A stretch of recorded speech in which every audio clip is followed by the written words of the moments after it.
3, 2, 1. Let it rip. All right, you were delayed, but even still, pretty interesting stuff.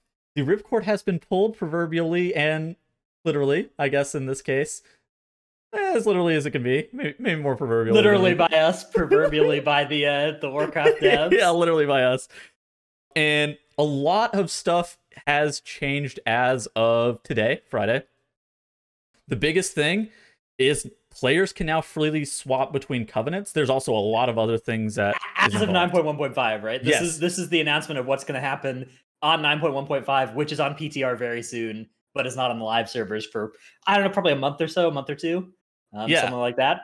I have absolutely no idea whenever 9.1.5 is going to come out.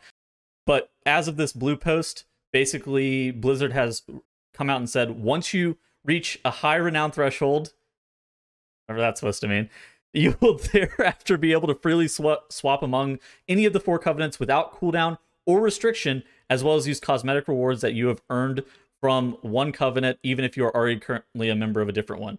Both the covenant switching and use of cosmetic rewards will also apply to alts once the renown threshold is reached on one character. That owns. Oh my goodness! This is exactly the covenant change that I have been hoping for since early Shadowlands announcement times. Since the first thing at BlizzCon, 2019 or whatever, when they announced Shadowlands, they announced how covenants work. I was like, okay, hang on. And now we have this announcement. This is, it's got everything I want, right? It's freely swappable, inherited down to your alts. What more could you want? I guess the only thing that you could really ask for is like universal renown for covenants. It's so fast to grind it up though, and the nice thing is like you can just grind up renown and then swap back to your actual covenant that you've already got that same day. Yeah, and just go and do like the problem with grinding renown was that you felt like you were weak until you finished it, and that's going to be gone now because you just swap back to whatever you're strong on. So that's a good point. Actually, that's actually no really problem good point for me. Yeah, because you can swap multiple times in the same day. It doesn't matter. You could just grind it up at your own leisure, right? At your own pace. Yeah, exactly. So, it's still quite a bit of grinding, but like literally just once you were capped on any covenant, anytime you're about to go do the world boss, just swap to another covenant. And just by doing that, in a couple of weeks, you'll have huge amounts of renown from literally just turning in the weeklies and doing your world boss and stuff on a different covenant. That gives you huge renown. I'm interested to see how this affects the Korthia campaign, because the Korthia campaign is not, I guess it is independent, right, of covenant? Well, yeah, so the Korthia campaign has already shared progress across covenants. Okay. It's the individual covenant campaigns that aren't. And I guess we don't know what the status is of that, but we do know that for alts, there's going to be removal of that kind of stuff, right? I actually don't see it in the page in front of me, but I remembered hearing about that as well, but I could be making it up. They're making the patch a lot more alt-friendly in 9.1.5, which is the important thing. Another thing that's coming in 9.1.5, though, Legion Timewalking Mythic Plus, which may be one of the very few things I'm actually an expert in. Most of the time, I just fake it. However, Legion Dungeons and Legion Mythic Plus is definitely something that I would describe as my area of expertise. And what they said in the blue post is you're going to delve back into Legion Dungeons with Legion Timewalking and take on the challenges within, including access to Legion Mythic Plus dungeons. Unfortunately, this event will only run for 2 weeks the first time it runs within the game, and then we'll resume on a regular 1-week schedule for subsequent bonus events. I'm happy to go back and do some Legion M+.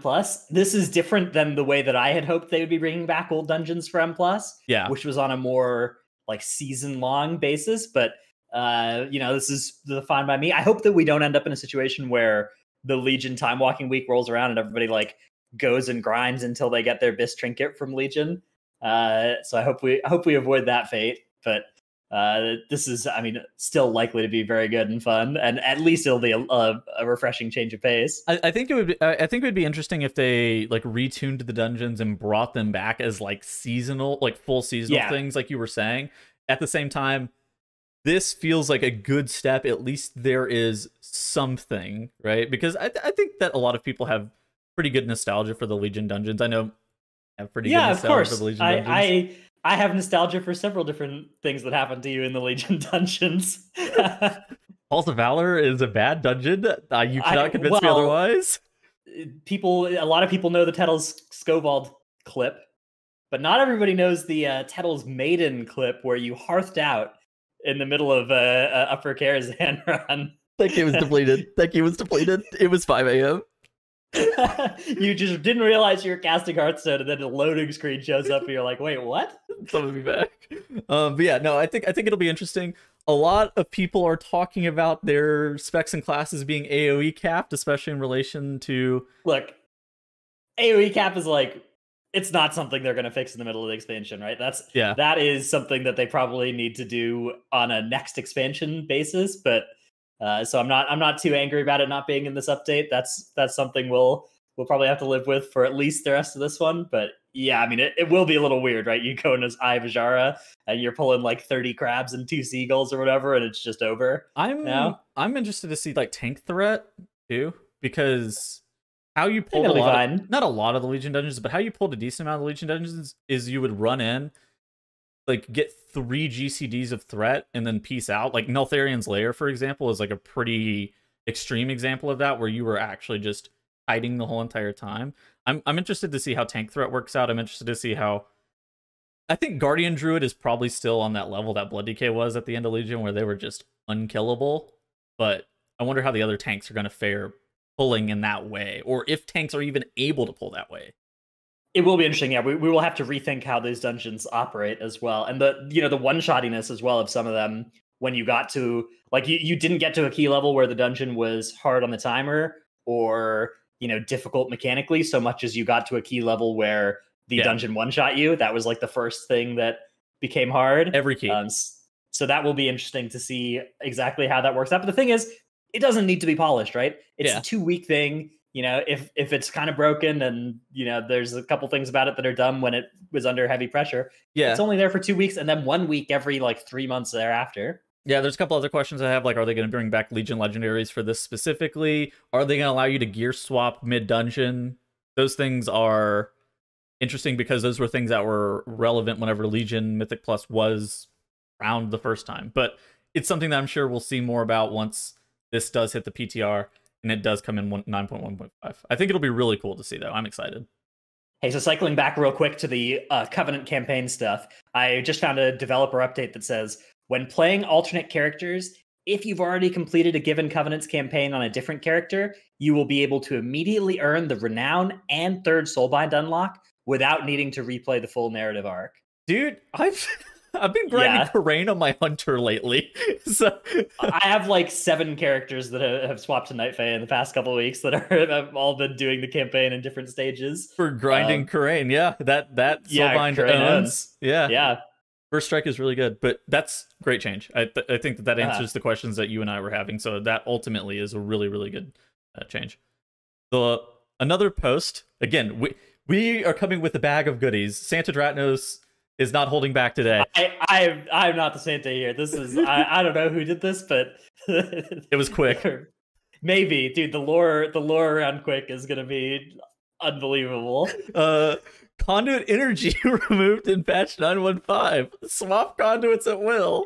See this. I'm worried about this because this is such a foundational system that the whole expansion was built off of. So with conduit energy being gone, is everything just gonna feel empty and stuff? Is everything going to not work anymore? I don't know. We'll have to find out. Yeah, they say in the blue post, players who reach max renown for their Covenant will be able to freely swap among any of their 4 Covenant. Oh, okay, that's the Covenant stuff. That's the Covenants, yeah. Conduit energy is being removed, and conduits will be freely swappable without restrictions. That's basically all. That's actually all it says. Yeah. That's all that means. Great change. Wonderful. It needed to happen. Yeah, it was really rough if you were one of these specs that just had like you wanted to play Naya for 3 different specs, right? And it's just okay, it's going to cost me 4 conduit energy each time I want to swap, right? I can do this twice per week. Dude, on the Wowhead post, they have a picture of somebody swapping their conduits, and they had the text box that says, applying these conduits will consume 5 conduit energy. And then at the bottom in bolded all caps, it says, not anymore, it won't. That's such a good one. Yeah. A couple more things that they posted to the WoW Twitter, or the Warcraft Twitter. Oh yeah, this is cool. Legendary item recycling. This is we don't know much about like what this is going to entail yet. They didn't release everything in their developer update. At least they weren't talking about everything. But things that are at least hinted at or probably are coming, legendary item recycling. How would you want this to look realistically? So the common complaint has been that people feel like they've made the wrong legendary or something, and they have to get all their soul ash and soul cinders again. So a way of, turning a legendary either back into resources or into a different legendary has been commonly requested. The question is like, yeah. So I think for me, I am most interested in seeing a way to move a legendary power to a different armor type or change the stats on it. But I think the thing that people are looking for is just a way to like scrap their legendaries, right? And get back some portion of the costs that went into creating it, which I would be fine with. But for me, actually, the thing I'd most like is like, oh, that thing I made is crit first in 9.0. Let me just change that to crit haste. It's not a big deal, but like kind of feels bad to be upgrading that. But I don't want to spend 5,000 soul ash to swap which spot it's in. That's the biggest thing for me. I think just being able to swap the stats on it's like first and top priority. I think swapping slots would also be the second most beneficial thing. And tertiary would be the thing is, you get to do that if they let you like scrap it, right? Like that has that side effect as well. Yeah. You do have to spend some gold, but the gold prices of the legendary components has dropped dramatically at this point in the patch. There's reason to think though there's a good chance next patch they will do new base items that will be expensive again. So there will be more gold to spend. New allied race customizations. Cool. Yeah, Lightforged Draenei got some cool, back glowy tattoos. We've got blonde void elves. What more could you ask for? Nightborn customization also. I don't know. Cool. What a High Mountain Tauren customization, please? Yeah. You're not even a High Mountain Tauren anymore. You're a troll now. One day I'll be High Mountain Tauren again. Okay. My beard's High Mountain Tauren. Next thing is cool. Alt Covenant campaign skip, which we talked about a little bit. Yep. Thank God. Oh my gosh. I mean, we were talking about our wish list, and we talked about the alts in the meta game pretty extensively. You being able to skip your Covenant campaign, that felt like there were too many systems that I was trying to catch up in, and it forced me to do a lot of content that I didn't want to do. This is a great change. Legacy raid tuning is on this list as well, which maybe this is just making sure. Sometimes every new expansion, some of the old raids get either randomly harder or randomly harder is the problem, right? Where it's just like, oh, I could solo Nighthold in BFA and I can't in Shadowlands or whatever. So I guess making sure that it makes sense where it becomes not soloable. Or maybe this even means there's more to come on this, right? Maybe I always thought it would be cool to turn legacy raids into some kind of solo challenge that is not actually just run through and one shot everything, but it's kind of like a little scenario. New toys, mounts, and travel form. So the meme of me getting race car travel form not dead yet may have. Yeah, I mean every patch always has these, right? There's always new toys and stuff, but I guess travel forms, that's kind of cool. Yeah, we already talked about that. Talent and ability updates. They talked specifically about Covenant tuning, I want to say somewhere. I was reading, and they said that they were going to tune Covenants and talents. This is, again, just patch by patch stuff. This is not something that's very new to us. It's 9.1.5. It's going to be, they're going to tune Covenant abilities and legendaries and talents. Yeah. Sometimes this is really, really good when it's done well, and sometimes this line of text can actually be what dooms a patch to be really unpleasant to actually play, right? Is when they accidentally make something really OP. Yeah. So obviously, hopefully they don't do that. The good news is the Covenants are now that they're swappable, they can actually make them like strong niche picks that you want in different situations and not have it feel bad anymore. So that's going to be cool. And also, if they randomly make Necrolord the best one day, okay, no longer a big pain. Yeah, couple of other things that are listed in their content update preview that weren't listed on this tweet.